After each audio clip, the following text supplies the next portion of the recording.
The Justice Department says it will continue to release more of the Epstein files on a rolling basis, blaming any delays on releasing all of the files on the time-consuming process of obscuring victims' names and other identifying information. When the latest batch of Jeffrey Epstein files was released, most mainstream media treated it as another routine document dump. But Joe Rogan saw something very different. On his podcast, Rogan didn't focus on individual names at first. Instead, he focused on behavior.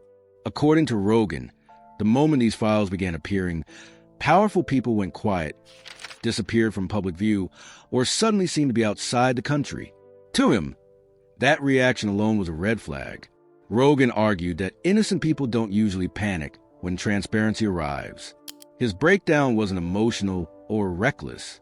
It was methodical, questioning why so many influential figures reacted with silence instead of confidence when the Epstein documents resurfaced.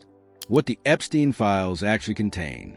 The newly released Epstein files include thousands of pages of government records, testimony summaries, photographs, and investigative material connected to Epstein and Ghislaine Maxwell.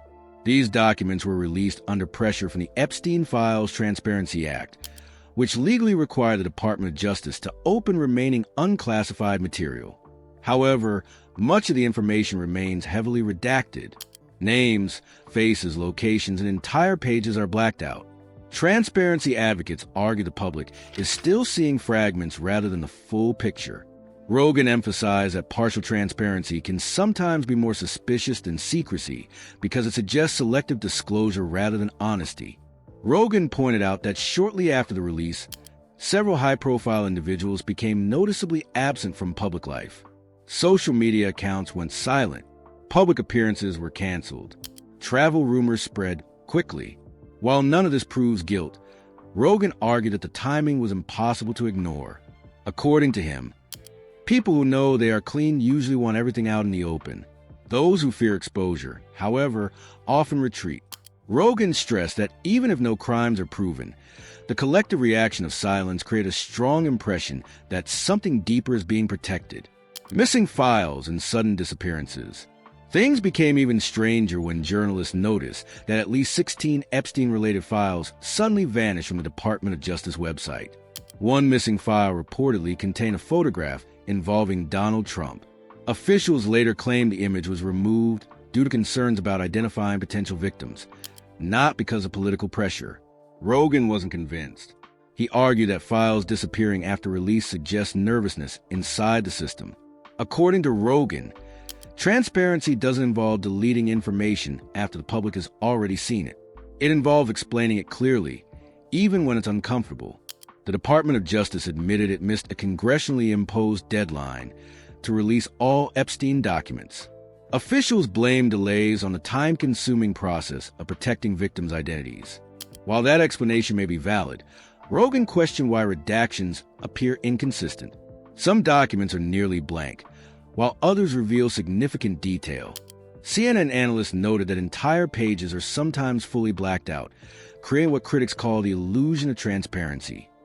Rogan argued that this approach only deepens public suspicion that powerful interests are being shielded.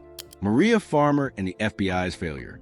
One of the most important revelations in the files confirms that Epstein survivor Maria Farmer contacted the FBI in 1996 with serious allegations, including child exploitation. According to the documents, no meaningful action followed her report. Farmer later stated that waiting decades for validation was both triumphant and tragic. Rogan highlighted this as evidence of institutional failure. He argued that Epstein's crimes were not hidden, but ignored. To Rogan, this raises a disturbing question. If authorities knew early on, why did Epstein continue operating freely for so long? The theory of Epstein as an intelligence asset. Rogan explored the long-standing theory that Epstein functioned as an intelligence asset.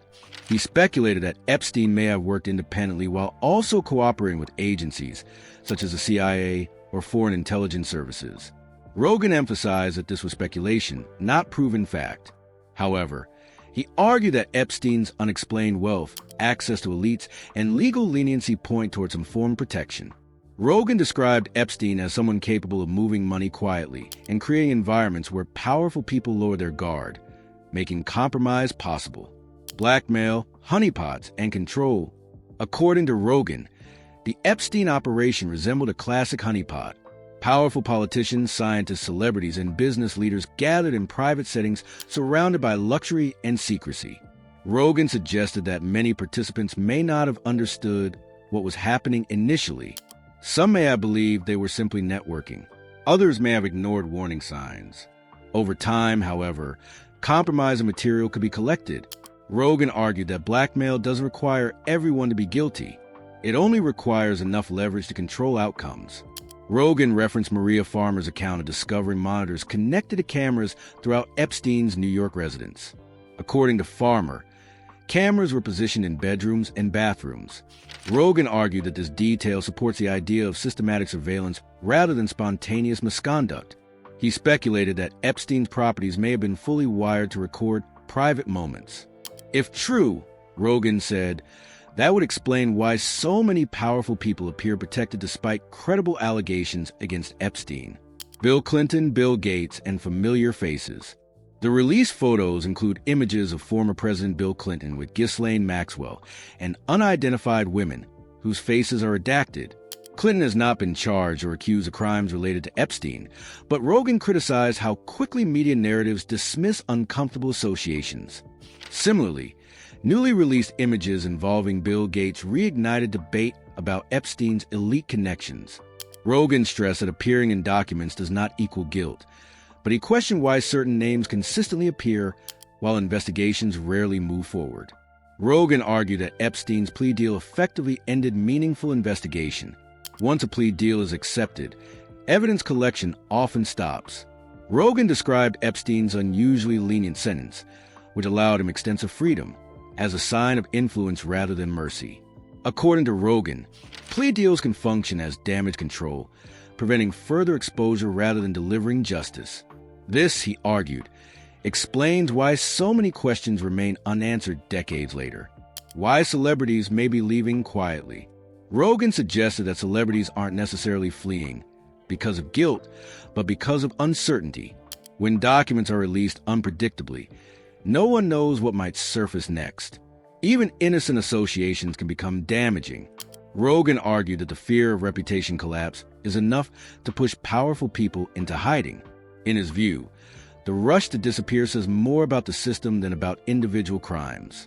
Investigative journalist Whitney Webb argued that Epstein's case implicates people across political lines, which explains the lack of urgency in Washington. Rogan agreed, suggesting that distractions are deliberately introduced whenever public anger grows too intense. According to this view, releasing unrelated documents or creating new controversies shifts attention away from Epstein before meaningful accountability can occur. Joe Rogan's final warning. Rogan concluded that the Epstein files matter not because they name villains, but because they expose how power protects itself. He argued that if elites can suppress evidence, delay transparency, and escape consequences, the public has a right to be skeptical. For Rogan, the real scandal isn't who attended Epstein's parties. It's how many institutions failed, how many warnings were ignored, and how many questions remain unanswered. As more documents are promised, the public waits. Rogan believes that whether or not full truth ever emerges, the reaction to the Epstein files has already revealed something critical. When transparency threatens power, movement replaces confidence, silence replaces explanation, and distance replaces accountability. That pattern, Rogan warns, should concern everyone,